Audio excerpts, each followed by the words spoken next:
Olá pessoal, aqui é Samantha Chu da WMI Brasil. Eu ministro o curso de Primeiros Socorros para áreas remotas e hoje eu queria falar um pouquinho sobre hipotermia, hipertermia e hiponatremia, que são problemas que podem ocorrer com corredores de montanha e eles estão relacionados a grandes variações de temperatura. Tá? Eles podem ocorrer tanto quando o ambiente onde a gente se encontra é muito frio ou quando o ambiente onde a gente se encontra é muito quente.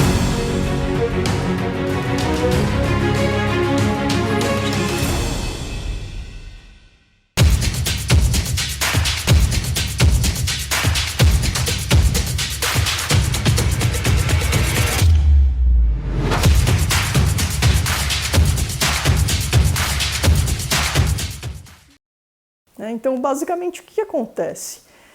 O nosso organismo, para que ele possa funcionar bem, todas as reações químicas, né, toda a parte fisiológica possa ocorrer da maneira mais adequada, ele gosta de estar internamente na faixa dos 37 graus Celsius de temperatura.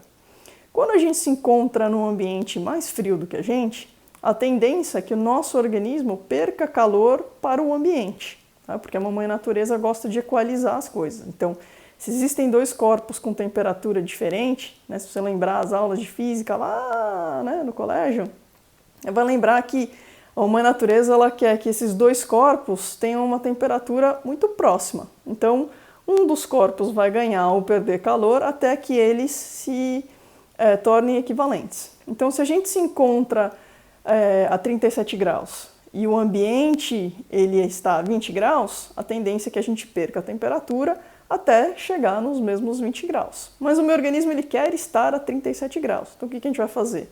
Nosso organismo ele vai ter que gerar bastante calor, né? E não à toa no inverno a gente tem a impressão que come mais do que no verão. E de fato você acaba comendo mais porque você precisa gastar mais calorias para gerar essa energia, né?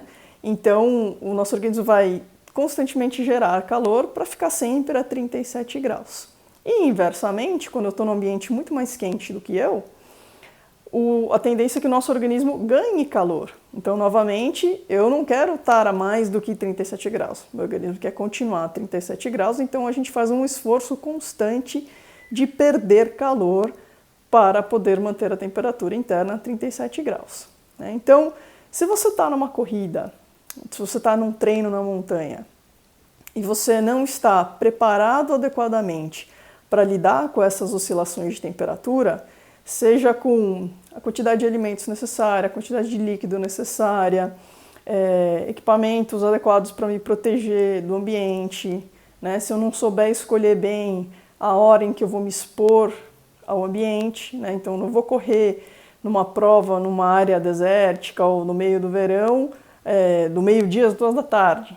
Ou se eu puder evitar correr nesse horário, seria o ideal, porque é o horário onde a gente tem maior incidência de sol, o dia vai ser muito mais quente também, né? Então, são fatores que vão contribuir para que eu ganhe temperatura, tá? Então, basicamente, o nosso organismo ele vai ficar o tempo todo gerando calor ou tentando perder calor para se manter a 37 graus. No caso da hipotermia, a gente fala que as pessoas estão hipotérmicas quando a temperatura central do corpo abaixa de uma certa temperatura um pouco mais crítica, né? Então, se você perder um pouquinho de calor, a gente não necessariamente vai dizer que você está em hipotermia, tá? E aí, medicamente existem vários graus de hipotermia, mas para nós em campo, tudo que me importa é poder fazer uma avaliação mais precisa e poder dizer se de fato você está em hipotermia ou não, né? Então eu vou procurar por evidências, por sinais mais objetivos, mesmo porque eu não tenho como medir a temperatura interna de alguém precisamente em campo, né? Então a gente vai procurar por sinais e sintomas mais específicos que me digam que sim, você está a 37 graus, né? E são coisas um pouco mais sutis, porque as pessoas podem estar com frio, o que não significa necessariamente que ela está em hipotermia. Tá? De qualquer maneira, o que é importante a gente entender?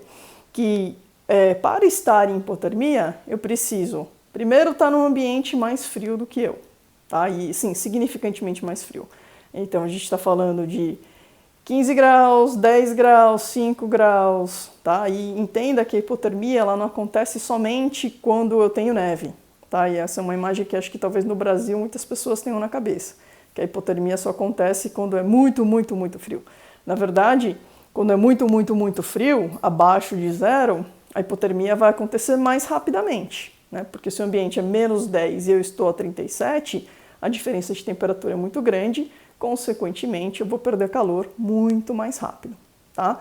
Mas eu acho que hipotermia no Brasil é algo que a gente tem que tomar muito mais cuidado, porque as pessoas acham que a gente mora num país tropical e não precisa se preocupar com ambientes frios, e na verdade a gente não se prepara tão bem para o ambiente e tudo que eu preciso é ter uma diferença de temperatura para perder calor. Então, mesmo que eu esteja 37 no ambiente de 20, eu vou perder calor.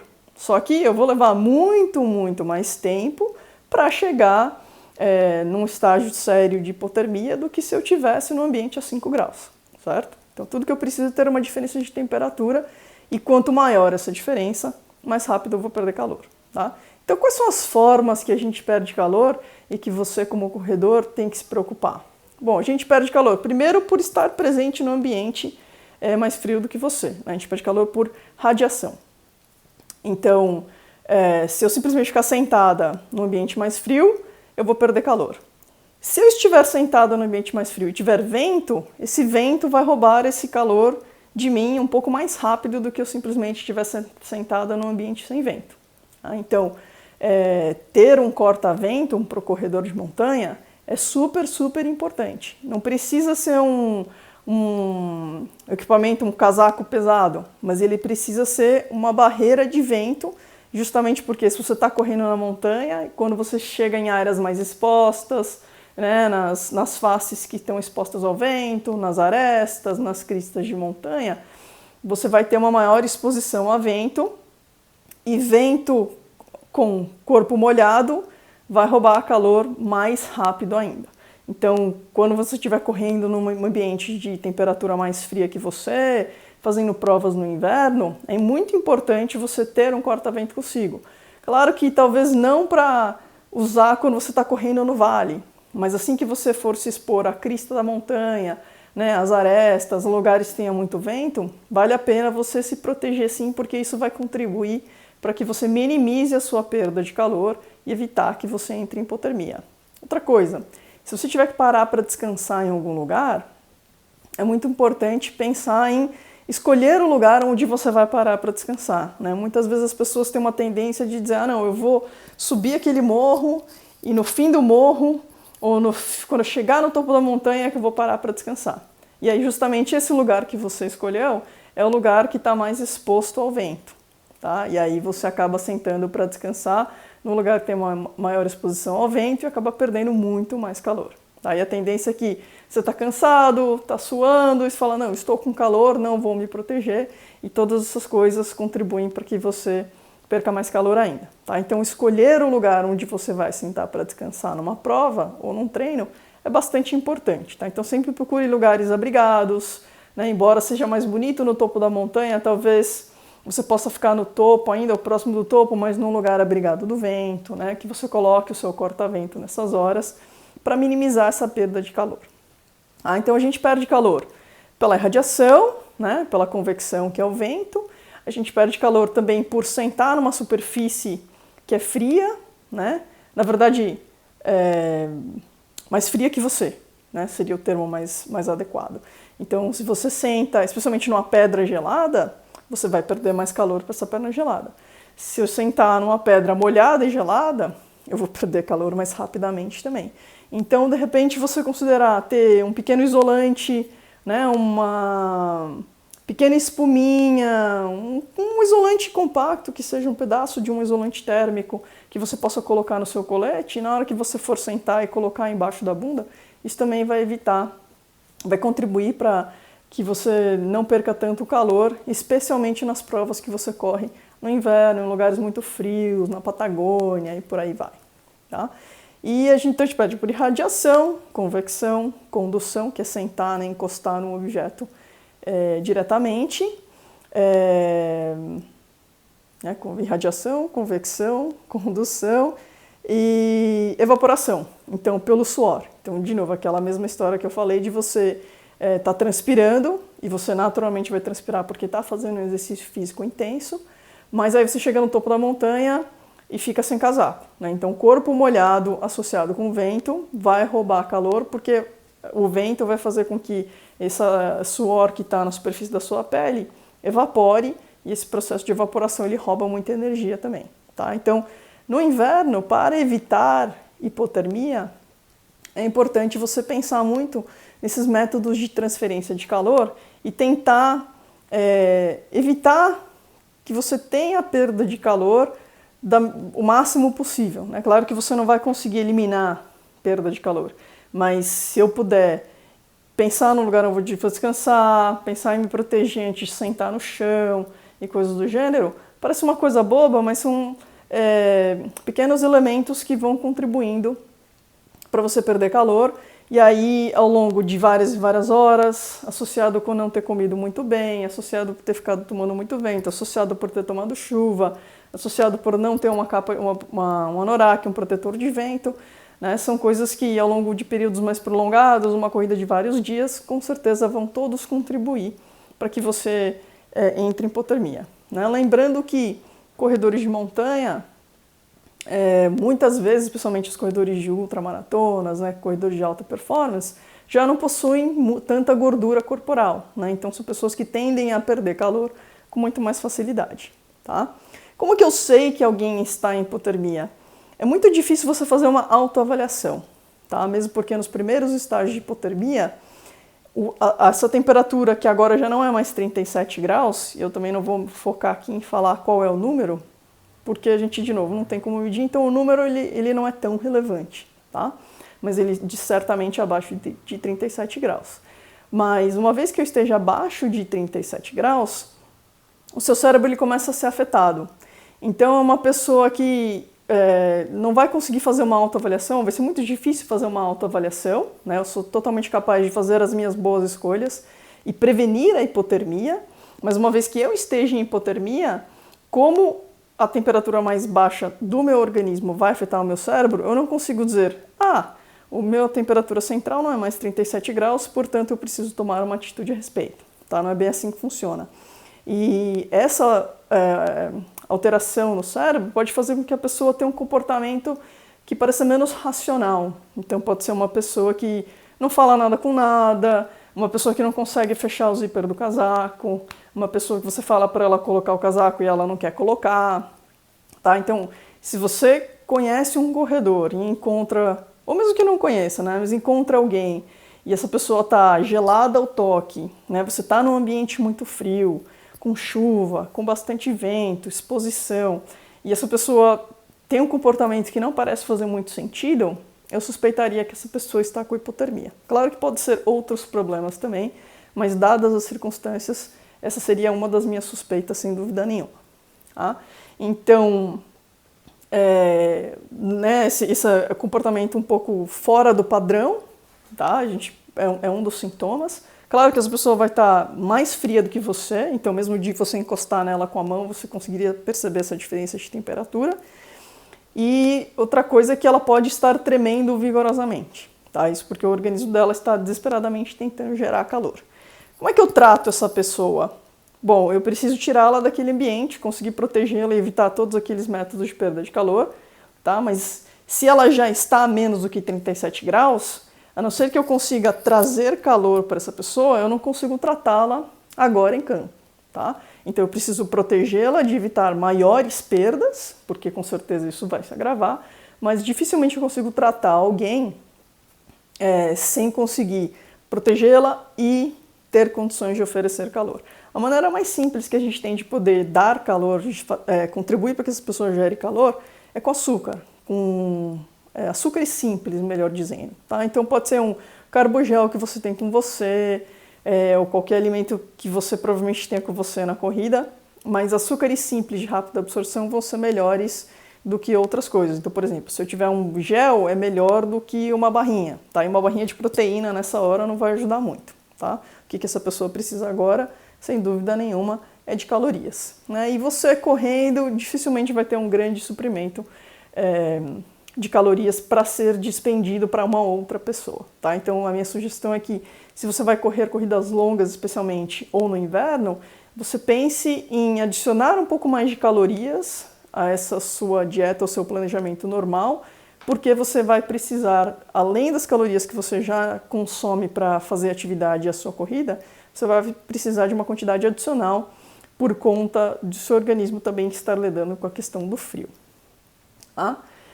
Em se tratando de problemas de calor, a gente tem a principal questão, que é a hipertermia. Tá? Então, hipo é menos. Então, o problema com a hipotermia é temperatura abaixo da temperatura ideal do nosso organismo, que é 37 graus. Com a hipertermia, né, a hipertermia não é o único problema relacionado ao calor, mas é um dos mais perigosos e que pode certamente acontecer com corredores de montanha, é excesso de temperatura. Então agora a temperatura não é mais 37 graus, só que para cima, né? Então a hipertermia é um problema muito perigoso, especialmente porque a sua temperatura central ela começa a chegar perto dos 40 graus. Tá? E assim como a sua mãe, a sua avó, né, seu pai, as pessoas que cuidavam de você falavam que criança não poderia ter febre acima dos 38, especialmente 39 graus, adultos também não. Tá? Por quê? Porque quando a gente chega nessas temperaturas, o seu cérebro, de uma forma figurada, né, a gente diz que ele começa a cozinhar. Tá? Então, quando a gente passa dos 39 graus, o nosso cérebro começa a ser afetado, porque as proteínas do nosso cérebro começam a ser afetadas pelo excesso de temperatura. Então, isso vale tanto para crianças quanto para adultos. A questão é que quando a gente é adulto, é mais difícil a gente ter febre alta, que para uma criança é um processo natural de desenvolvimento. Tá? Então, febre é quando o organismo está mudando, fazendo certos processos, ele acaba gerando calor como um resultado. Tá? E aí a gente se preocupa com esse calor não ser excessivo para não causar essa lesão no cérebro. Com adultos, a hipertermia é um problema que ela não acontece com tanta facilidade assim. Tá? Você precisa de fatores em conjunto que levem a esse excesso de temperatura. Mas na corrida de montanha, isso pode acontecer. Tá? E quando que isso aconteceria? Isso tende a acontecer quando eu estou correndo num ambiente muito quente. Porque lembra, se o ambiente é 40 graus, você imagina só, você está na praia em um lugar extremamente quente no verão, né? Rio, no verão, Rio de Janeiro, você está lá na cidade na praia, temperatura de 42, né? Sensação térmica de 44 graus, meio-dia na praia, né? No Rio de Janeiro, ou 2 horas da tarde, pior ainda. Então o que acontece? O ambiente é muito, muito quente, esse organismo tem que fazer um esforço muito, muito grande para não absorver essa temperatura e se manter a 37 graus. O que acontece com os corredores quando você está lá correndo, treinando, na montanha especialmente, tá? Que é diferente de correr no asfalto, que não é exclusivamente, mas tende a ser ambientes mais planos e tal.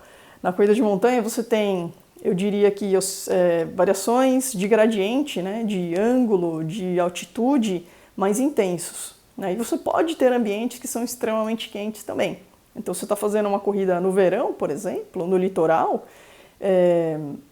você pode ter temperaturas muito elevadas. Né? Uma das primeiras trilhas que eu fiz na vida foi o Saco do Mamanguá, na Ponta da Jatinga, no Rio de Janeiro, no Carnaval. E a gente quase morreu, eu e os meus amigos.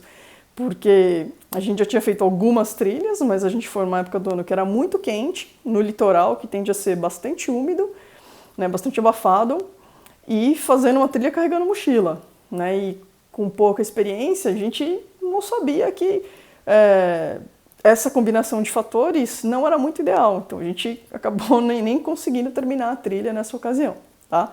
Mas o que eu quero dizer? Que quando a gente faz um esforço físico muito intenso, né, e na montanha você consegue fazer esse esforço físico muito intenso, em um ambiente muito quente, a gente tem essa combinação ideal de fatores para levar à hipertermia. Tá? Isso porque quando a gente faz um esforço físico muito intenso, a gente gera muito calor. Né? Você pode perceber que correndo mesmo no inverno, você fica com o corpo muito quente, você transpira muito, porque a temperatura interna do seu organismo ela está subindo em função de todo esse esforço físico. Se agora eu tenho um esforço físico muito intenso, associado com uma temperatura do ambiente muito intensa, o seu organismo ele fica sobrecarregado, ele tem muita dificuldade em perder esse calor, né? Em ambientes úmidos, isso vai ser mais verdade ainda, né? Em ambientes secos a gente perde umidade com muito mais facilidade, em ambientes muito úmidos tem uma dificuldade em perder umidade e, portanto, tem uma dificuldade em perder calor, porque um dos métodos mais eficazes que a gente perde calor é pela transpiração, tá? Então, a hipertermia, a gente tem que tomar muito cuidado. Ela pode acontecer também em ambientes que sejam frios. Se por acaso eu estiver muito agasalhado, fazendo uma corrida de montanha num ambiente que é muito frio e fazendo um esforço físico muito intenso, você pode criar um microclima que é favorável para ter esse superaquecimento também, tá? Então não é algo que é exclusivamente relacionado a um ambiente muito quente, mas ele tende a acontecer com mais facilidade num ambiente que é muito quente, mas num esforço físico muito intenso. Ah, beleza. Então, como que a gente pode evitar isso? Bom, se eu não consigo perder mais calor, porque meu organismo tem uma capacidade limitada de perder calor, então eu vou tentar diminuir a minha exposição ao máximo possível. Então, se eu estiver fazendo uma corrida de montanha num ambiente desabrigado, no deserto, no verão ainda por cima, então eu vou evitar, se eu não puder evitar correr, eu vou tentar diminuir a intensidade da minha atividade nesses horários mais críticos, certo? Para não gerar tanto calor e o meu organismo ficar de novo sobrecarregado, tentando perder calor. Tá? Então, se eu não posso fazer nada para mudar o ambiente, então eu vou tentar mudar a minha atividade. Então, eu vou correr num ritmo mais lento, vou procurar lugares mais abrigados. Se eu puder, eu prefiro descansar ou caminhar nessas horas. Tá? E se eu puder escolher, se for uma corrida de vários dias, eu prefiro não correr nesses horários e correr de manhã cedinho, descansar no meio do dia, ficar abrigado, quietinho, e aí correr mais para o final da tarde, dentro da noite, se possível. Tá? Então a gente vai tentar evitar a combinação de esforço físico muito intenso num ambiente extremamente quente. É claro que se for num ambiente frio, eu simplesmente tenho que ter o cuidado de mudar a maneira como eu me visto, parar para tirar camadas quando começar a aquecer e por aí vai. Tá? Claro que tudo dentro daquilo que é possível, mas você pode fazer um planejamento para se adequar a essas condições. E aí tá bom, Samantha, o que eu faço? Como é que eu sei que alguém está tendo hipertermia e o que eu faço para tratar? Bom, como eu falei, o seu cérebro começa a cozinhar. Então, se o cérebro está cozinhando, essa pessoa também vai ter uma alteração de comportamento. Tá? Qualquer coisa que, de novo, pareça meio irracional, meio fora do padrão. É uma pessoa que vai estar extremamente quente, tá? Então ela vai estar com o rosto completamente, não só o rosto, ela vai estar com o corpo extremamente vermelho, com o corpo extremamente quente, bem mais quente do que você, né? Uma sensação de febre alta mesmo. E o tratamento, se uma pessoa está extremamente quente, é exatamente isso que você está imaginando, tá? É fazer um resfriamento. Só que esse resfriamento precisa acontecer o mais rápido possível, tá? Então o ideal seria jogar essa pessoa dentro de uma banheira com gelo, de água com gelo, se for possível. E você já deve ter visto, né? Para quem já corre há mais tempo, já fez provas mais longas, umas ultramaratonas, vocês já devem ter visto banheira de água com gelo no meio da prova, que tem justamente essa função, tá? De ajudar a controlar a temperatura do corredor para que as pessoas não superaqueçam, tá? E aí, chegamos então na hiponatremia. O que é hiponatremia? Talvez alguém já tenha ouvido falar disso, talvez não. Mas é algo que é um problema que eu diria que ele não vou dizer que é super comum, mas é algo que pode acontecer entre corredores, tá? E é algo que está associado com ambientes quentes, mas de novo não é exclusivo de ambientes quentes, tá? E hiponatremia, e de novo hipo baixo, Na sódio, mia no sangue. Então é um problema de desequilíbrio de sais no organismo mais especificamente. Antigamente a gente achava que hiponatremia estava associada com essa pessoa perdeu muito sal durante a atividade, pela transpiração, ela não se alimentou adequadamente e agora ela está com hiponatremia. Mas, na verdade, o problema de hiponatremia é um problema de excesso de líquido. Tá? Então, especialmente para quem está começando nos treinos, que está começando na corrida de montanha, você tem que tomar muito, muito cuidado com a questão da hiponatremia. Tá? Porque existe uma ênfase muito grande na hidratação, você vai morrer se você não se hidratar direito, você vai ficar desidratado, lá. E o que acontece?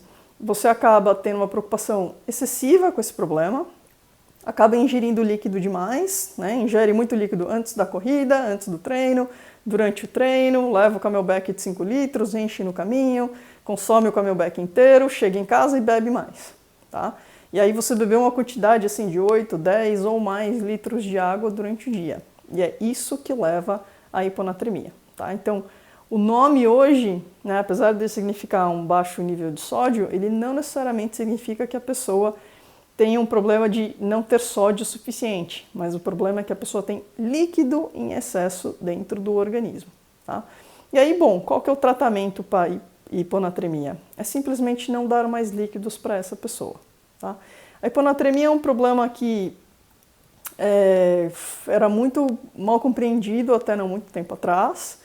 Ele era facilmente, na verdade ele pode ser facilmente confundido com desidratação, porque a pessoa tem sintomas muito parecidos à desidratação, né? Especialmente quando alguém está correndo num ambiente muito quente, e aí ela tem náusea, tontura, dor de cabeça, mal-estar, moleza.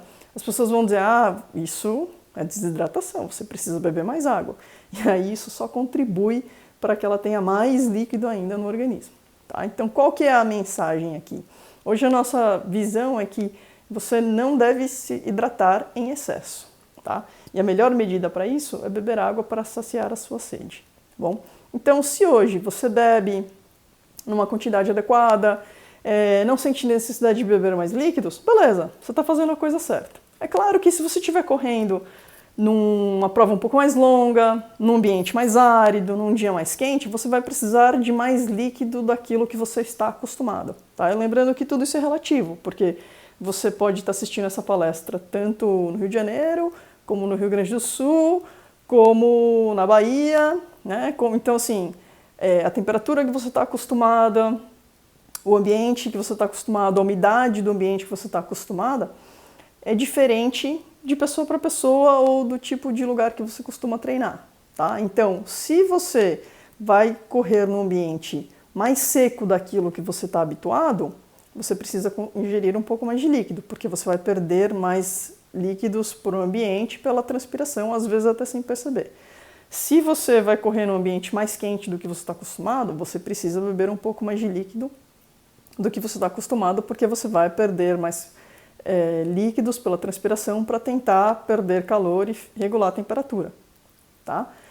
Da mesma maneira, se você está acostumado a treinar num ambiente que é muito árido e você vai correr num ambiente que é mais úmido, você vai precisar de menos líquido do que você está habituado, tá? Então tudo é uma questão de você observar o contexto onde você se encontra, observar o contexto onde você vai correr uma prova, de repente, e fazer ajustes adequadamente, tá? Só não beba água em excesso, tá? 6, 8, 10 litros de água por dia é demais, muito mais do que você precisa, com certeza, tá? Certamente não beba água em todos os postos de água que existem durante uma prova, tá? Isso vai te trazer problemas no final da prova, com certeza, tá bom? E observe essas questões de regulação de temperatura para evitar esses problemas, tá bom? Se uma pessoa tiver hiponatremia, o que eu faço? Restrinja líquidos, dá descanso para essa pessoa, e hoje em dia, muitas provas, a única maneira de você saber com certeza que alguém tem hiponatremia é com um aparelhinho que mede, né, eles tiram uma amostra de sangue e conseguem medir a quantidade de sódio que essa pessoa tem no organismo, tá? Isso precisa de um aparelho específico, hoje em dia muitas provas já possuem esse aparelho lá no posto médico. Então, na dúvida, leva a pessoa para lá, e aí eles podem fazer o teste e decidir se é hiponatremia ou desidratação. Mas tem uma maneira bem simples de você também poder ter um bom parâmetro, que é, se uma pessoa está correndo, você está bebendo líquido e você sente sintomas de desidratação, provavelmente não é desidratação, tá? Se você está bebendo líquido regularmente. Então, suspeite hiponatremia, pare de beber líquido ou restringe os líquidos dessa pessoa e leva ela para receber atendimento médico, tá bom? Então, espero que com essas dicas você possa estar melhor preparado para lidar com as suas provas, com os seus treinos e que você tenha gostado dessa palestra, tá bom? Obrigada. Bons treinos.